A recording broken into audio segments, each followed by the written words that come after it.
오늘 여러분들과 함께 나눌 말씀의 제목은 내가 있어야 할 자리는 이런 뜻입니다. 이런 제목입니다. 내가 있어야 할 자리. 오늘 본문의 말씀은 요한복음 1장 19절로 23절입니다. 요한복음 1장 19절로 23절입니다.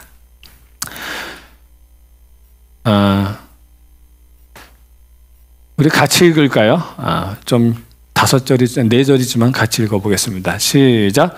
유대인들이 예루살렘에서 제사장들과 레위인들을 요한에게 보내어 내가 누구냐 물을 때에 요한의 증거가 이러하니라. 요한이 드러내어 말하고 숨기지 아니하니 드러내어 하는 말이 나는 그리스도가 아니라 한데 또 묻되 그러면 무엇? 내가 엘리야냐? 가로되 나는 아니라. 또 묻되 내가 그 선지자냐? 대답하되 아니라. 그 다음에 또 말하되 누구냐? 우리를 보낸 이들에게 대답하게 하라. 너는 내게 대하여 무엇이라 하느냐? 가로되 나는 선지자 이사야의 말과 같이 주의 길을 곧게 하라고 광야에서 외치는 자의 소리로다. 아멘. 오늘 우리가 있어야 될 자리는 어디일까요? 가장 아름다울 수 있는 우리의 자리는 어디일까요? 오늘 그것을 보여주는 참 좋은 한 인물이 있습니다. 이분은 은평 성모병원 흉부외과 의사신데 이분의 영상이 상당히 감동이 있습니다. 잠깐 보겠습니다.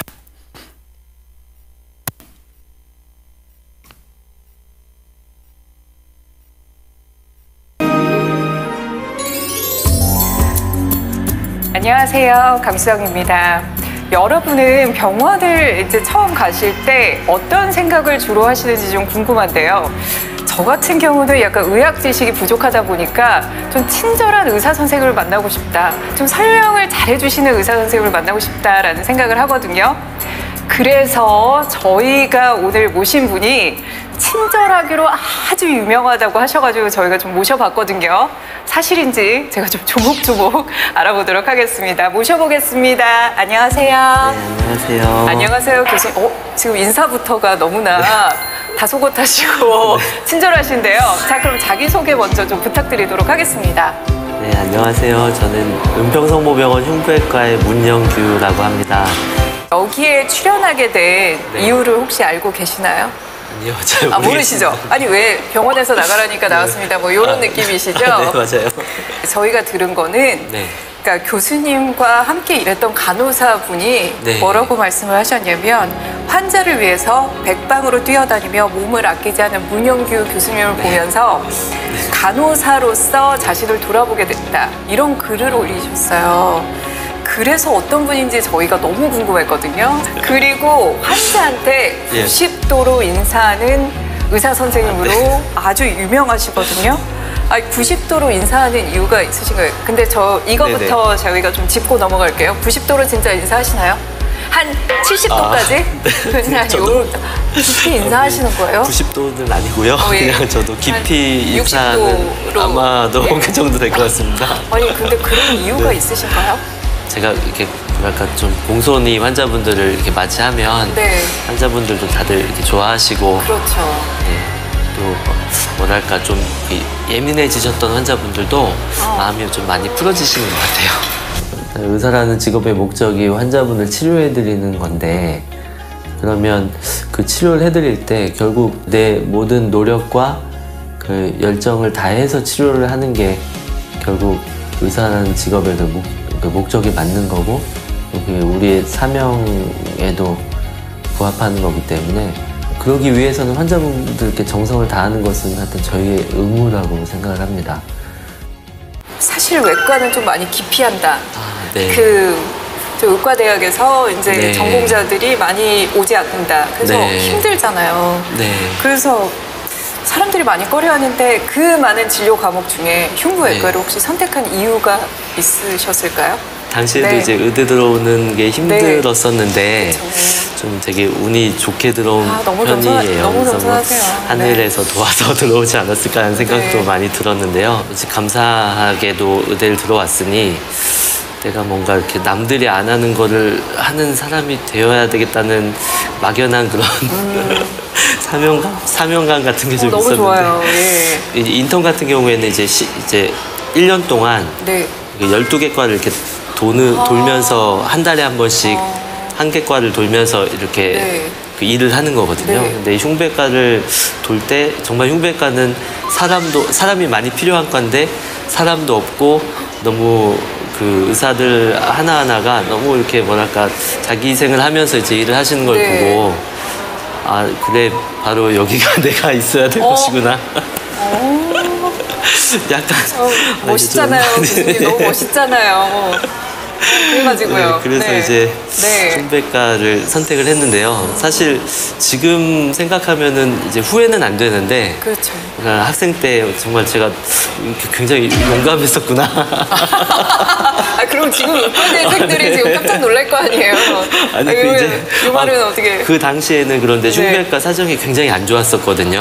그 국가의 지원도 별로 받지 못했고 네. 좀 약간 소외된 과였었어요. 네, 근데 네. 지금은 그래도 많은 관심도 많이 받고 있고 또 국가에서도 많이 도와주고 네, 네. 하고 있기 때문에 지금은 예전보다는 사정이 많이 좋아졌어요. 다행이네. 예.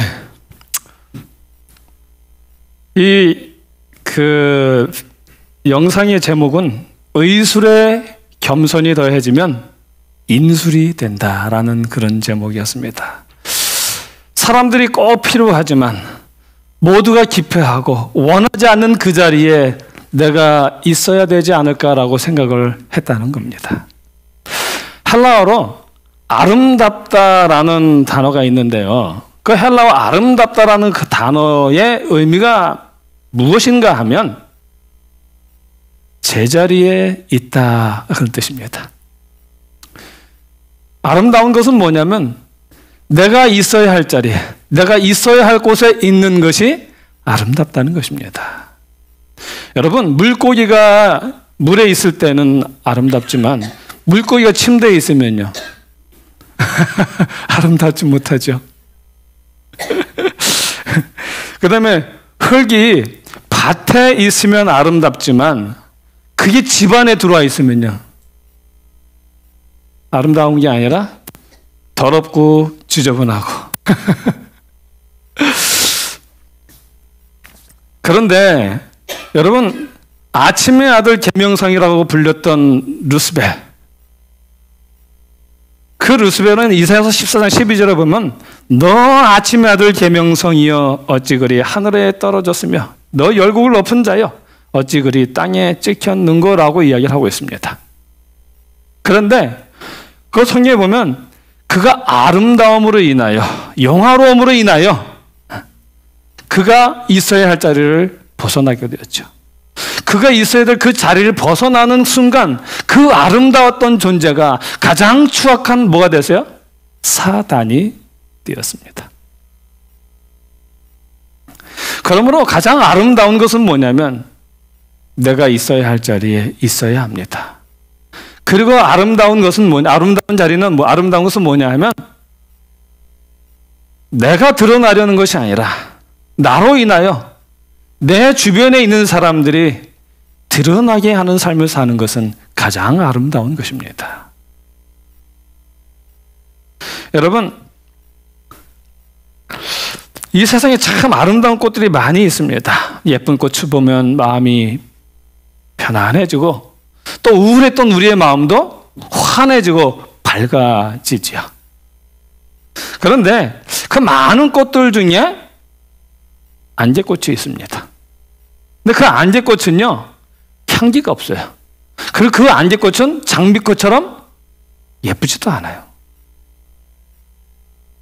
그래서 그 안개꽃은 있어도 그만, 없어도 그만인 것처럼 보입니다. 그러나 중요한 것을 장식하거나 꽃다발을 만들 때에는 그것이 꼭 필요해요. 제가 상상을 해봤어요. 앙제꽃 없이 장미꽃만 있는 것을 상상해봤고요. 그 다음에 그 장미꽃에 이렇게 안개꽃이 탁 있는 걸 상상해봤는데 어떤 게 더 이뻐요? 안개꽃이 있어야 훨씬 장미꽃이 아름다워지는 것입니다. 그 안개꽃이 아름다운 이유가 있어요. 그 자체가 아름다워서 자체가 냄새가 좋아서가 아니라요. 자신을 드러내지 않고 다른 꽃을 드러나도록 하기 때문에 안개꽃이 아름다운 거예요. 그래서 안개꽃이 가치가 있는 것입니다. 아무리 화려한 장미꽃도 안개꽃이 배경이 되어주지 않으면 돋보이지 않습니다. 오늘 우리가 있어야 될 자리는 바로 그런 자리가 아닌가라고 생각을 해봅니다. 누군가의 배경이 되어주는 자리가 바로 우리가 있어야 될 자리가 아닌가 생각합니다. 침례 요한은 광야에 외치는 자의 소리였습니다. 소리였습니다. 주의 길을 예비하는 자였습니다. 침례 요한이 침례를 베풀며 주의 길을 예비할 그 시점에 유대 상황은 어땠냐면 직접적인 로마의 지배를 받기 시작을 했고요. 폭정과 강탈로 인하여 극심한 고통에 시달리고 있던 그런 때였습니다. 그리고 이에 항거하다가 수천 명의 희생자를 낸 채 제압을 당했고요. 그래서 로마에 대한 증오심이 가장 심할 때였습니다. 그 말은 성경에 예언된 메시아를 가장 많이 기다리던 때였다라는 것이죠. 그래서 엘리야의 심령과 능력으로 국가적인 부패를 비난하고 널리 퍼진 죄들을 견책하는 그 요한에게 모든 사람들의 관심이 쏠렸습니다. 그리고 더군다나 그 침례 요한이 약대 털옷을 입었고요. 가죽띠를 한 모습을 가지고 있었습니다. 그런데 이 모습은 유대 사람들에게 엘리야를 떠올리게 했어요. 왜요? 엘리야는 털이 많은 사람이었어요. 털이 많고 띠를 띠고 있던 그런 사람이었거든요. 그리고 또 신명기 18장에 보면은 그 마지막 때에 나와 같은 선지자 하나를 보내겠다라고 하는 그 말씀대로 선지자를 생각해야 하는 그런 모습이었습니다. 그래서 사람들이 예루살렘에서 제사장들과 레위인들과 바리새인들을 보내어서 요한에게 보내서 그에게 묻습니다. 내가 누구냐? 내가 누구냐라고 묻습니다. 무슨 질문일까요? 내가 누구냐? 무슨 질문입니까? 내가 메시아냐라고 하는, 그리스도냐라고 하는 질문이죠. 그러자 요한이 대답을 합니다. 나는 그리스도가 아니라. 근데 그 앞에 이런 말이 있어요. 요한이 드러내어 말하고 숨기지 아니하니, 드러내어 하는 말이 나는 그리스도가 아니라. 그러자 그들이 다시 요한에게 묻습니다. 그러면 내가 누구냐? 엘리야냐?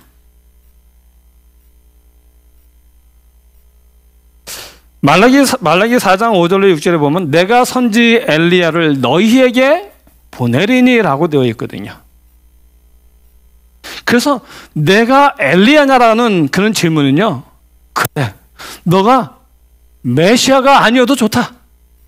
그러나 이스라엘의 큰 능력을 행사하던 엘리야였으면 좋겠다라는 기대를 표현한 거예요. 우리는 너를 누구로 믿는다는 거예요, 지금? 엘리야라고 믿고 있다는 것입니다. 그런데 요한은 뭐라고 대답을 합니까? 나는 아니라. 나는 그 엘리야도 아니라는 거예요. 메시아도 아니고 엘리야도 아니라는 것입니다. 그러자 그들이 재차 다시 묻습니다. 그러면 내가 그 선지자냐? 그래서 이번에도 역시 요한이 뭐라고 대답을 해요? 나는 아니라. 나는 아니라라고 대답을 합니다. 그런데 그것도 우리가 아까 본 것처럼 드러내어 숨기지 아니하고 말을 하고 있는 것입니다. 자기에 대한 사람들의 기대와 관심에 전혀 상관없이 오직 자기 사명에 충실한 사람이었습니다. 오늘 우리는 이 말에 대하여 별 생각 없이 읽고 넘어가는 경향이 있는데요. 이건 정말 대단한 일입니다. 이혜진 씨가 쓴 인정받고 싶어서 오늘도 애쓰고 말았다라는 책이 있어요. 그 책의 내용이 뭐냐면 인정받고 싶은 욕망에 오늘도 나는 단호하게 기는 기고 아닌 건 아니라고 해야 되는데 그러지 못했다는 거예요. 인정받고 싶은 욕망 때문에 어정쩡한 태도로 사람들의 눈치를 보면서 거절하지도 아니하고 그렇다고 그 인정을 완전히 받아들이지도 않으면서 어정쩡한 태도로 그 인정을 그대로 받고 있었다라는 것이죠. 21세기에는 페이스북이니 트위터니 기타 여러 가지 많이 있어요. 사람들이 또 카톡도 있고 사람들이 거기에 뭐 여행 다닌 거 뭐 한 거 다 이렇게 하면서 하면 그 밑에 사람들이 댓글을 달지요. 그렇죠? 좋아요, 좋아요, 좋아요, 좋아요. 인정 욕구라는 그 이야기에 대해서 그 전문가들은 뭐라고 말하냐면 21세기는 인정받고 싶은 자기의 욕구를 채우기에 너무 좋은 세상이라는 거예요. 그것을 표출할 수 있도록 너무 많은 것이 준비되어져 있다는 거예요. 그런 모든 것들이 다 그런 것들 중에 하나라고 이야기를 하는 것입니다.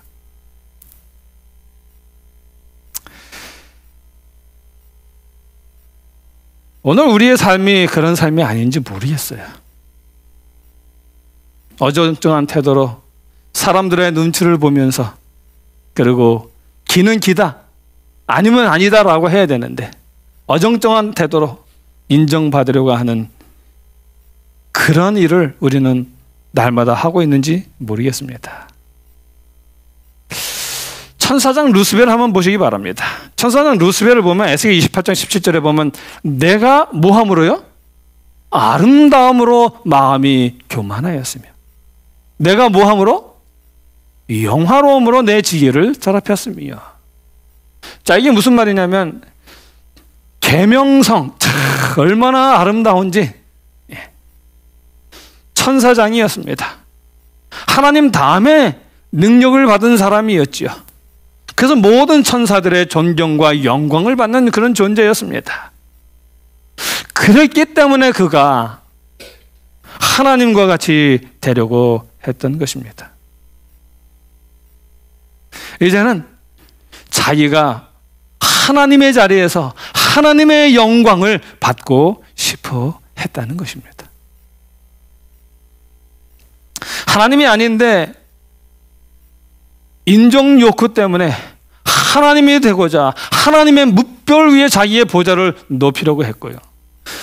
북극 지폐 산 위에 하나님의 보좌에 자기의 보좌를 놓고 좌정하려고 했었다는 것입니다. 이처럼 인정 욕구는요, 천사장, 거룩한 천사장 루스벨도 실패했던 것입니다. 그런데 지금 요한은 어떻게 하고 있어요? 사람들의 기대와 관심을 한 몸에 받고 있음에도 불구하고 흔들림이나 꺼리낌이나 고민 없이 확고하게 나는 뭐라고요? 나는 아니라. 여러분, 이 세상에 가짜 그리스도가 얼마나 많은지 아세요? 헤아릴 수 없게 많습니다. 자기가 하나님이라고 자기 예수라고 하는 사람이 얼마나 많은지 몰라요. 그런데 요한의 능력 정도라면 해도 되지 않을까요? 그러나 그는 분명히 말합니다. 숨기지 아니하고 드러내어 분명히 말하기를 나는 아니라. 나는 아니라. 그러나 그는 나는 아니다라고 3번씩 대답하지 말아야 했습니다. 왜냐하면 그 대답은요, 모든 사람들의 관심에서, 그로 하여금 모든 사람들의 관심에서 멀어지게 하는 것입니다. 그 가지고 있는 모든 영향력을 상실하게 하는 거예요. 그리고 아무도 자기에게 관심을 가져주지 않게 하는 대답이기 때문에 그렇습니다. 그럴지라도 요한은 드러내어 말하고 숨기지 아니하였다라고 성경은 이야기를 하고 있습니다. 그리고 오히려 22절에 보면은요, 너는 내게 대하여 무엇이라 하느냐라고 질문을 받아요. 그러자 그는 이렇게 대답을 합니다. 나는 선지자 이사야의 말과 같이 주의 길을 곧게 하라고 광야에서 외치는 뭐예요? 소리. 광야에서 외치는 소리예요. 여러분, 광야에서 외치는 소리가 가치가 있어요? 없어요?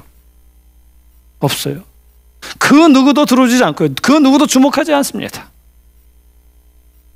그러나 그는 말합니다. 나는 주의 길을 곧게 하라고 그 누구의 주목도 받지 않냐고, 그 누구의 관심도 받지 않냐고, 오직 예수님의 길을 예비하는 광야에 외치는 소리라고 이야기하고 있는 것입니다.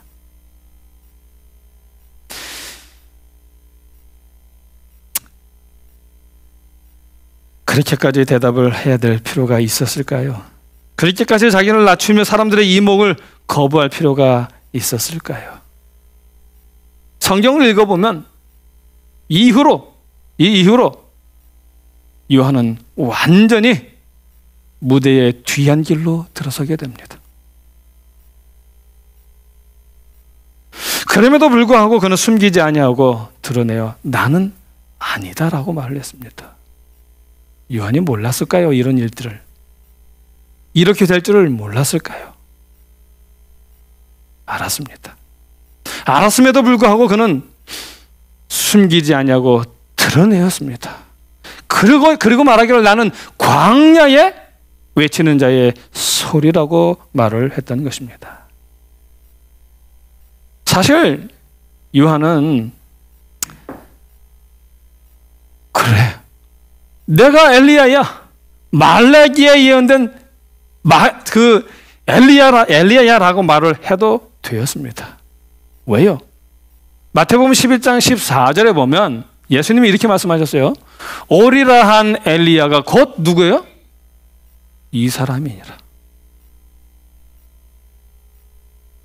그 다음에 마태복음 10장 12절에 보면 엘리야가 이미 왔으되 사람들이 뭐해요? 알지 못하고 임의로 막 대했다 그렇게 말하는 겁니다. 그는 내가 엘리야라고 말을 해도 됐지요. 그러나 왜 자기는 엘리야가 아니라고 했을까요? 그는 철저하게 오실 분의 길을 예비하고자 했던 것입니다. 그 누구의 주목도 받지 않냐고요. 그 누구의 마음도 지극히 적은 마음이라 할지라도 자기가 받지 않냐고 그들은 모든 마음이 누구에게 향하게 되기를 바랬어요? 예수님에게 향하게 되기를 간절히 소망했다는 것입니다. 그럼에도 불구하고 그는 자기는 아니라고 이야기를 합니다. 그리고 또 요한은요, 그러면 내가 그 선지자냐라고 하는 그 질문을 받게 됩니다. 근데 자기가 그 선지자라고 대답을 해도 됐어요. 왜냐하면 누가복음 1장 76절에 보면 이렇게 말해요. 이하여 내가 지극히 높으신 이에 무엇이라 일컬음을 받고요? 선지자라 일컬음을 받고. 그는 선지자였습니다. 이미 예언되었던 그 선지자였습니다. 그럼에도 불구하고 그는 주의 길을 예비하는 광야의 소리로 만족했던 것입니다. 단 1%도 예수님께 가지 아니하고 자기에게 오는 것을 원치 않았어요. 100% 모든 사람들의 마음이 하나님께로 향하기를 바랬고요. 자기는 그저 광야에서 외치다 사라지는 소리가 되기를 소망했던 사람이었습니다. 그는 자기를 소개하기보다는 신랑을 소개하는 소리로, 자기 자신을 드러낸 소리보다는 하나님의 어린 양을 소개하는 그 소리이기를 그는 간절히 소원했던 사람이었습니다. 오늘 우리의 삶이 사라져도 좋은 소리로 만족하며 살면 좋겠습니다.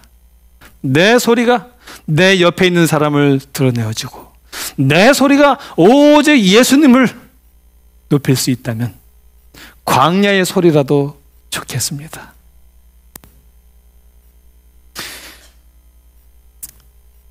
정말 우리의 소리가요, 세상을 뒤흔드는 소리가 아니어도 오직 하나님의 진리, 가장 작은 진리 하나라도 전하는 아름다운 소리이면 좋겠습니다. 이제 마지막으로 여러분들에게, 그들이 이 요한에게 질문을 합니다. 그럼 어찌하여 내가 침례를 주느냐라고 합니다. 내가 그리스도도 아니요 엘리야도 아니요 그 선지자도 아닐진데 아니 내가 왜 침례를 주느냐라고 하는 거예요. 아무것도 아닌 게 무슨 폼 잡고 있어라고 하는 거죠. 그러자 요한이 이렇게 말을 합니다. 요한복음 1장 26절이죠. 나는 물로 침례를 주거니와 내 뒤에 오시는 그는 성령으로 침례를 주는 이시라 이야기합니다. 내가 침례를 주는 것은 예수 그리스도를 소개하기 위하여 주는 것이라고요. 그분의 오심을 예비하기 위하여 너희들로 하여금 예수 그리스도를 믿게 하기 위하여 내가 광야에 외치는 자의 소리가 되었다라고 말하고 있는 것입니다. 그러면서 그가 이렇게 말을 해요. 요한복음 1장 27절에 보면 나는 그의 신들매 풀기도 감당치 못하겠노라. 신들매가 뭔지 아시죠? 신발끈입니다. 당시에는 랍비 그러면 랍비는 선생이잖아요. 랍비는 하늘 같은 분이었어요. 그래서 선생님을 위해서라면 뭐든지 다 하는 시대였습니다. 그런데 선생님을 위해 모든 걸 다 하는데 딱 하나는 안 해도 되는 그 많은 규정이 하나 있었습니다. 그건 뭐냐면 선생님이 오시면 들어갈 때 들어가시라고 신발끈을 풀러드리고 나갈 때 신으면 신발끈 메어드리는 그런 일은 하지 말라고 그랬어요.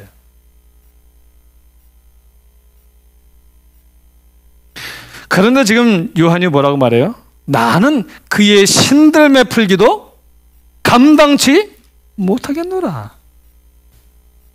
나는 그 금지된 일조차 감당할 수 없는 사람이라는 겸손을 보여주고 있습니다.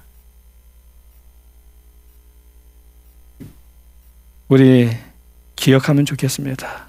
가장 높은 건물은 가장 깊은 기초를 가지고 있습니다. 나무의 뿌리가 내려가는 만큼 그 가지들은 높이 올라갑니다. 뿌리가 내려가는 만큼 가지가 뻗쳐진다는 거예요. 그리고 썰물이 낮아지는 만큼 밀물이 높아집니다.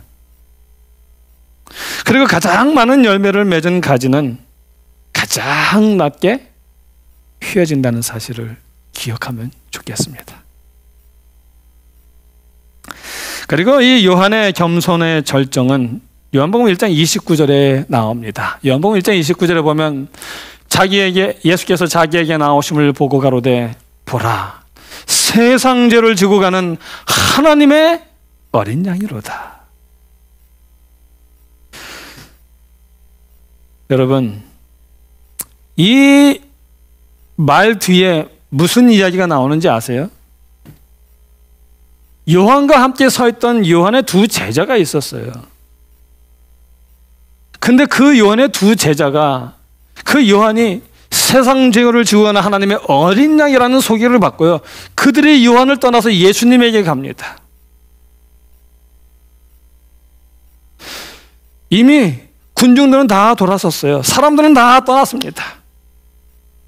그래도 여전히 광야에 외치는 자의 소리로 남아 있었는데 그를 따르던 남은 두 제자마저도 그를 떠나서 예수님을 쫓기 시작합니다.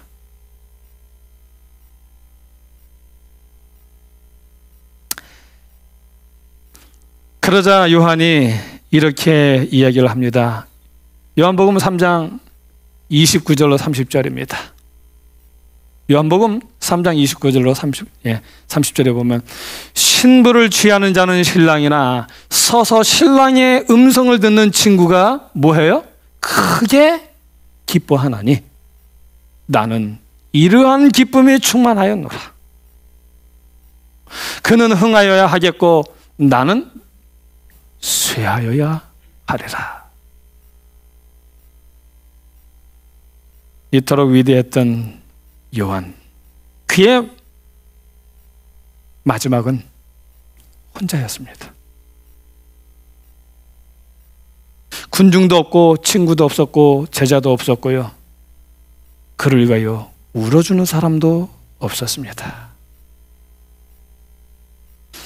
그의 곁에는 그저 자기를 사형 집행하기 위하여 온 사형 집행자 한 명뿐이었습니다. 그리고 그는 이슬처럼 이 세상을 떠나게 되었습니다.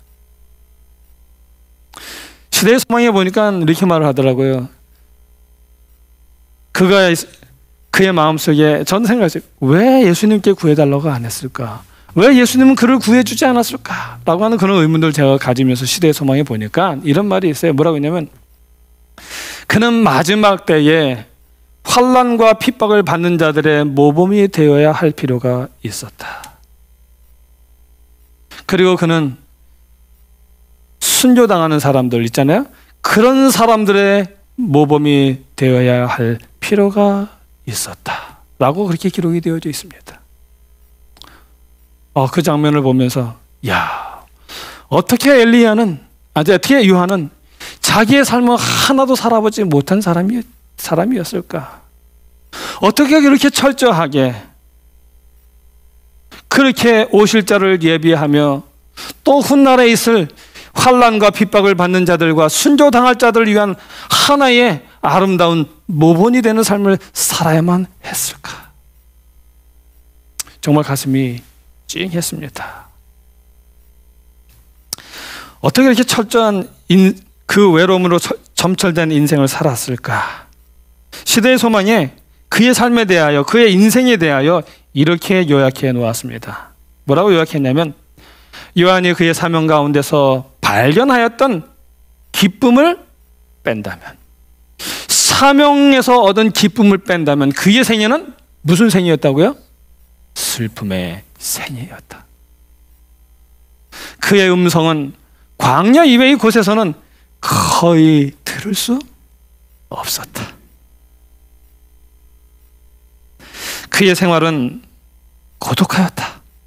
더구나 그는 자신의 활동의 결과를 보도록 허락되지 않았다.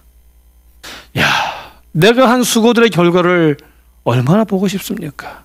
그러나 그 결과를 보는 것을 허락되지 않았다. 그리스도를 모시고 그보다 큰 빛에 따르는 하늘의 능력의 나타남을 목격하는 것도 그의 특권이 아니었다. 이처럼 요한은요, 백성들 앞에서나 자신의 제자들 앞에서 있어도 그만, 없어도 그만인 인생을 살았습니다. 그러나 자신의 영예를 구하지 아니하고 모든 사람에게 예수님을 약속된 분으로 가리키는 아름다운 위대한 생애를 살았습니다. 그래서 훗날 그에 대해서 예수님께서 이렇게 말씀하셨어요. 마태복음 11장 11절에 보면 여자가 낳은 자 중에 침례 요한보다 큰 이가 일어남이 없도다. 여자가 낳은 자 중에 가장 위대했던 인물이었습니다. 그리고 요한이 죽은 후에 요한복음 10장 40절 42절에 보면 이렇게 이야기를 합니다.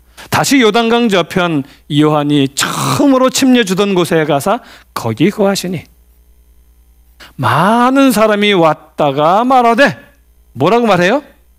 요한은 아무 표적도 행치 아니하였으나 요한이 이 사람을 가리켜 말한 것은 뭐라고요? 참이라 하더라. 광야에 외치는 자로서 광야에 외치는 자의 소리로서 증거했는데 그들이 말하는 거예요. 이 요한이 이 예수님에 관해서 말한 모든 것들은 진짜라고요. 그 다음에 42절이 중요한 말이에요. 그리하여 거기서 많은 사람이 예수를 뭐 했다고요? 믿으니라. 요한이 살아서 이걸 봤다면 얼마나 좋았을까요? 그러나 그의 외침은 많은 사람들로 하여금 예수님을 믿게 했습니다. 이제 말씀을 마치며 한 이야기를 들려드리겠습니다. 그 레오나르드 번스타인이라고 하는 그런 지휘자가 있었어요. 그 지휘자에게 물었어요. 가장 어려운 악기가 무엇입니까? 연주하기 가장 어려운 악기가 무엇입니까? 라고 물었어요. 그랬더니 이 사람이 하는 말이 제2 바이올린입니다 라고 이렇게 대답을 했어요. 그러면서 하는 말이 제1 바이올린은 얼마든지 구할 수 있습니다. 그러나 제1 바이올리니스트와 같은 열정과 실력을 가지고 연주하는 사람을 찾기는 너무나 힘이 듭니다. 그러면서 그가 말했어요. 뭐라고 말했냐면 아름다운 화음을 완성시켜주는 것은 뭐라고요? 제2 바이올린이다. 침례 요한은 제1인자가 될 수 있는 실력을 가지고 있었습니다. 그러나 그는 안개꽃으로 만족을 했고요. 광야의 소리로 만족했습니다. 제2악기 연주자로 살았던 것이죠. 그래서 오늘 우리에게 그 아름다운 빛을, 그 복음을 우리에게 전해 주었던 것입니다. 이제 말씀을 마치면서 빌립보서에 보면 성경은 이렇게 말합니다. 빌립보서 2장 5절에 보면 너희 안에 이 마음을 품으라. 곧 누구의 마음이요? 그리스도 예수의 마음이니. 베드로전서 5장 6절에 보면 이렇게 말해요. 그러므로 하나님의 능하신 손 아래서 겸손하라. 때가 되면 너희를 높이시리라. 기억하시기 바랍니다. 여러분, 요한이 그렇게 예수님의 안개꽃이 되어 예수님이 드러남으로 말미암아 그 요한도 함께 드러나게 되었습니다. 오늘 우리의 삶이 드러나는 비결이 하나 있습니다. 그것은 뭐냐면 오늘 우리도 요한처럼 겸손히 예수 그리스도를 높이는 삶을 살면 우리가 예수 그리스도가 높아지는 만큼 우리도 같이 함께 드러나게 될 것입니다. 이제 말씀을 마치며 아무쪼록 저와 여러분이 있어야 할 자리, 그 자리는 안개꽃과 같은 자리이고요. 광야에 외치는 자의 소리입니다. 내 옆에 있는 형제를 높여주고 그를 드러내주고 오직 예수 그리스도를 드러내주는 그 자리가 우리의 자리입니다. 아무쪼록 저와 여러분이 그런 아름다운 하나님의 귀한 백성